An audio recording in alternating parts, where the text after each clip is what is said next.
సనాతనం ఇది భారత ధాత్రియే ఋషిపీఠం. సనాతనం ఇది భారత ధాత్రియే ఋషిపీఠం. కల్కి అవతారంలోకి వెళుతున్నాం. వ్యతీత్య చేతో విషయం జనానాం విద్యోతమానాయ తమో నిహంత్రే భూమ్నే సదావాస కృతాశయాయ భూయాంసి మే సంతు తమాం నమాంసి. భూయాంసి మే నమాంసి సంతు. అనేక నమస్కారములు ఇస్తున్నాను. ఎవరికి? కల్కి అవతారానికి. కల్కి ఎవడు?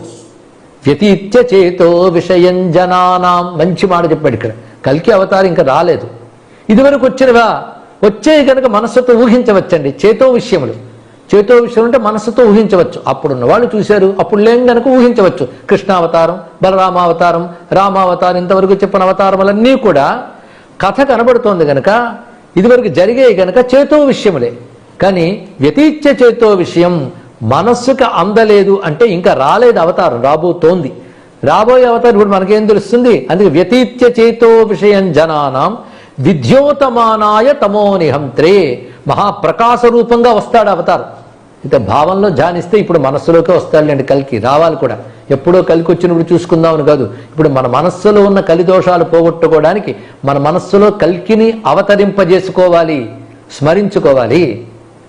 విద్యోతమానాయ తమో నిహంత్రే. ఆ కల్కి ప్రకాశమానంగా వచ్చాడు. ఎప్పుడైనా ప్రకాశం చీకటి పోగొట్టడానికి వస్తుంది కదా.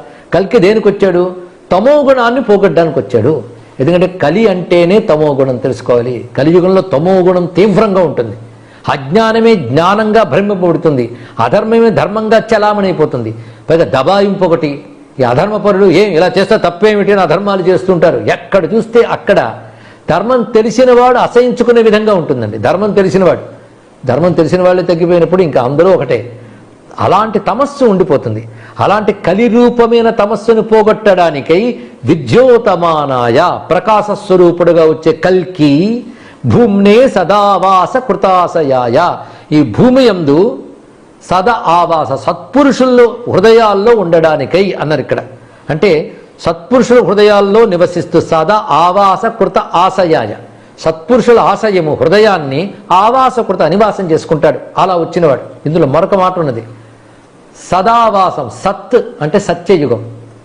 ఆ సత్యయుగము యందు తత్పరుడై అని అర్థం. కల్కి అవతారం కలిని పోగొట్టడానికి వచ్చింది మాత్రమే కాదు, సత్యయుగాన్ని స్థాపిస్తుంది. కల్కే తర్వాత రాబోయే సత్యయుగాన్ని స్థాపిస్తాడు. అందుకే సదావాస కృతాశయాయ.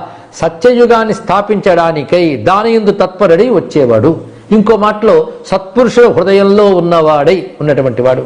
ఇది కల్కి అవతార రూపమైన విష్ణువుని స్తుతించి వ్యతీత్య చేతో విషయం జనానాం విద్యోతమానాయ తమో నిహంత్రే భూమ్ని సదావాస కృతాశయాయ భూయాంస మే సంతు తమాం నమాంసి. ఇక్కడ కూడా భూమినే శబ్దం వాడారు. అంటే అనంత ఆనంద స్వరూపుడైన పరమాత్మ అనర్థం. ఇది శివపరంగా స్పష్టంగా తెలుస్తుంది. శివుడెవరు?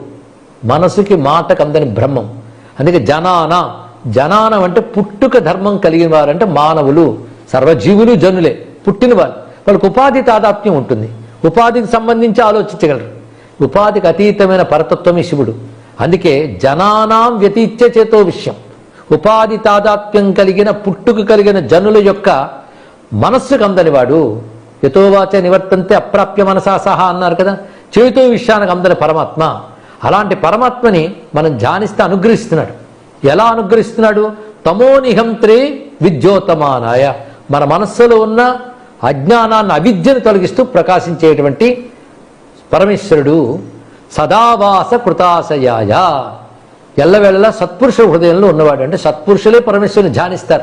సత్పురుషుల హృదయ కమలంలో ధ్యానింపబడి ఆ శివునకు అనేక నమస్కారములు, ఆ నారాయణునకు అనేక నమస్కారములు.